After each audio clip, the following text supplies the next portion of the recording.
Les pensionnats. Prendre les enfants de force, emprisonner les parents qui s'objectent. Ces lieux qui devaient nous rendre blancs, nous rendre purs, car nous étions sales. Ces abus faits à ces enfants innocents, fragiles, sans défense. Qui voudrait croire un sauvage? Tuer l'Indien au sein de l'enfant. Période de perdition totale. Rester en vie était important. Ne pas se laisser mourir. Survivre. Ils n'ont pas réussi, mais nous sommes brisés. Nous sommes un peuple qui doit guérir. Ces enfants auraient dû être protégés, guidés, encouragés, pas détruits. Nous devons nous reconstruire. Nous. Oui, nous. Je suis un dommage collatéral.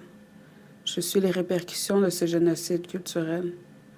Ce choc intergénérationnel se perpétue de génération en génération. Cette enfance qui m'a brisée, ces abus que j'ai vécus. Longtemps, j'ai cru être un objet de viol. Longtemps, j'ai cru n'avoir aucune valeur. Tout commence très jeune. Ces abus, cette enfance volée. Pendant plus d'1 an, il abusait de moi. J'avais 5 ans quand tout a commencé. Un jour, j'ai compris. Un jour, j'étais une guerrière. Ce jour-là, je lui ai dit que c'était fini. Ce jour-là, j'ai cru que c'était la fin.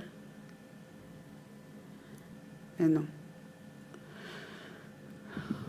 Je l'ai dénoncé. Après plusieurs années de combat, j'ai gagné. Soulagement.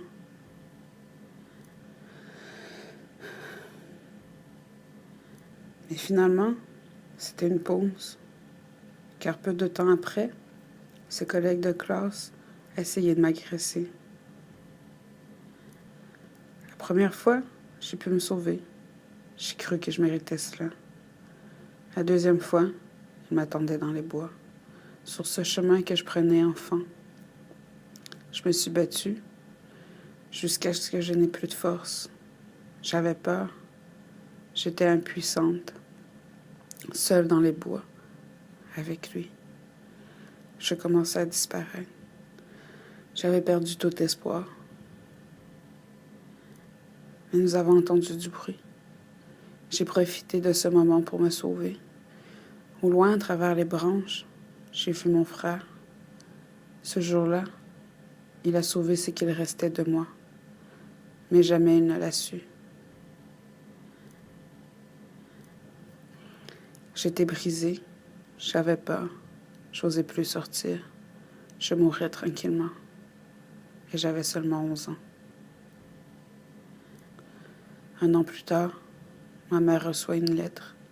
Cette lettre, c'était un agresseur qui se dénonçait. Il avoue avoir abusé de cet enfant qui avait 2 ans à peine.